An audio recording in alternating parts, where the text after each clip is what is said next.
핵심 36번째입니다. 속도 제어, 직류기죠. 우리는 직류기의 속도 제어를 이해하려면요, 속도식을 기억하고 이해하는 게 편해요. 이렇게 식이 나오는데요. 이 식은 어떻게 만들어진 거냐면 직류기에 대한 역기전력의 식이 있을 거예요. 얘는 60A분의 PZ 파이 N이라고 하는 게 있잖아요. 이게 역기전력이죠. 얘는 이렇게 나머지를 상수로 두면 자속과 회전수의 곱에 비례한다는 걸 알 수가 있어요. 여기에서 N을 구하는 거예요. N을 구하면 이렇게 나오죠. K파이분의 역기전력이다. 따라서 역기전력을 대입하는 거예요. 이렇게 대입하면 여기는 파이가 남고요. 여기는 V-RA, IA라는 게 나오죠. 그리고 여기를 60이라는 숫자 빼버리면 기계 정수가 되고요. 얘가 초당 회전수로 바뀝니다. 이런 식을 우리는 기억하고 있는 거죠. 자, 여기서 속도를 바꾸겠다라고 하는 거예요. 얘를 변화시키겠다라고 하는 거죠. 증가하거나 감소하게 하겠다. 이거는 어떻게 해야 이게 바뀔까요? 여기 결과를 보면 이렇게 볼 수가 있죠. 전압을 바꾸는 거예요. 다음 저항을 바꾸는 거예요. 그 다음 자속을 바꾸는 거예요. 이렇게 세 가지 제어가 나오죠. 이걸 갖다 우리는 뭐라고 그래요? 전압 제어라고 하는 거예요. 다음 얘는 전기자 저항 제어, 저항 제어라고 하는 거예요. 그 다음 얘는 뭐라고 하죠? 계자 제어라고 하는 거예요. 이렇게 세 가지 형태의 제어 방법이 있다라고 하는 겁니다. 그래서 속도 제어 방법이 나오는데요. 세 가지의 방법이 나와요. 전압 제어가 있죠. 그 다음 계자 제어가 있죠. 그 다음 저항 제어가 있어요. 이렇게 세 가지 제어가 나옵니다. 그런데 저항을 가지고 속도 제어한다는 것은 저항이 손실을 유발하는 성분 아닙니까? 그러니까 손실이 많아요. 그래서 저항 제어는 그렇게 많이 쓰이진 않을 것 같아요. 그렇죠? 직렬로 연결해서 속도를 제어하는 방법인데 많이 사용되진 않아요. 계자 제어. 계자 제어는 특성이 있어요. 자속을 제어하다 보니까 속도 제어를 세밀하게 할 수 있어요. 세밀하게 속도 제어가 가능하고, 그 다음 얘는 출력을 일정하게 할 수 있는 제어가 되는 거예요. 정출력 제어가 가능한 것이 계자 제어다라고 하는 거예요. 반대로 전압을 제어할 때는 토크를 일정하게 하는 제어가 되는 거죠. 이걸 갖다 우리는 정토크 제어라고 하는 거예요. 물론 토크식을 한번 생각해 보면 쉽게 이해가 될 거예요. 토크식은 어떻게 되죠?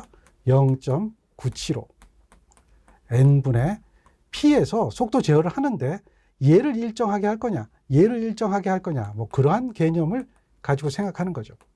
그래서 계자 제어는 정출력 제어다. 정출력 제어. 그 다음 전압 제어는 정토크 제어인데요. 특히 정토크 제어인 이 전압 제어는 광범위 속도 제어가 가능하다는 얘기죠. 속도 조정 범위가 굉장히 넓은 범위에 의해서 속도 제어가 가능하다라고 하는 게 특징이다라고 하는 거예요. 광범위 속도 제어. 두 가지 방법이 있어요. 레어너드 방법과 일그노 방법이 있어요. 이 두 가지가 대표적인 방법이에요. 그리고 정지 레어너드는 뭐냐면 이 레어너드 방식이 뭔가 복잡해요. 그래서 이것을 SCR을 이용해서 제어하는 방법. SCR이 정지형이잖아요. SCR을 이용한 제어 방법이 있다는 얘기죠. 반도체 사이리스를 이용해서 사용하는 방법. 이런 게 있어요. 그리고 조금 더 개선하면 직류전압 제어를 하는 직류초퍼라고 하는 직류전압 제어 소자를 이용해서 제어하는 방법이 있어요. 어쨌든 전압을 바꾸는 방법이에요. 그러면 우리가 여기서 잠깐 한번 좀 이해를 돕기 위해서 레어너드 방법과 일그노 방법의 차이를 잠깐 설명을 하면 이렇게 얘기해 볼 수가 있어요. 직류전압을 제어하는데요. 이 레어너드 방법, 워드 레어너드 방법은 MG 셋이라고 하는 걸 써요. MG 셋이라고 하는 걸 써요. 이게 무슨 얘기냐면 모터와 발전기를 겸한 제어 방법이 된다는 거죠. 자, 여기에 전동기의 속도 제어를 하기 위해서 발전기를 쓰는 거예요. 발전기를 쓰는 거예요. 발전기가 교류 발전기가 돼도 되고요. 이렇게 발전기를 쓰는 거예요. 얘가 발전기고요. 여기에 직류 발전기가 있어요. 그러니까 이 발전기를 쓰는 거예요. 뭐 전동기가 돼도 되고요. 자, 이렇게 한번 봅시다. 이렇게 돼서 직류기니까 이렇게 연결을 하는 거예요. 여기가 발전기, 여기가 전동기예요. 얘의 속도 제어를 하는 거예요. 여기는 당연히 이렇게 돼서 여자 회로가 이렇게 있겠죠. 이건 뭐 당연한 얘기가 될 거예요. 여기도 여자 회로가 있을 겁니다. 이거는 이제 타여자로 표시한 거고요. 여기에 가해주는 전압을 제어하는 거예요. 전압 제어하는 거예요. 그러면 여기에 뭐가 있냐면 이렇게 해서 전동기가 들어가요.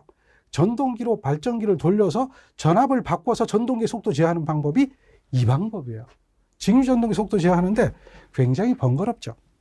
근데 이 방법의 단점은 부하가 바뀌면 여기 있는 속도가 그 부하에 적응해서 바로바로 바뀌거든요. 그러니까 문제가 생겨요. 부하가 급변하게 되면 얘가 속도 제어가 심하게 바뀔 수가 있어요. 그러니까 이런 것을 개선하기 위해서 일근어라고 하는 걸 쓰는 거예요. 일근어는 부하가 급변할 때 얘가 급변하지 않도록 하기 위해서 여기에다가 플라이 휠이라고 하는 걸 달아주는 거예요. 관성 모먼트를 선정하는 거예요. 관성 모먼트를 선정해서 급변하지 않도록 하는 거.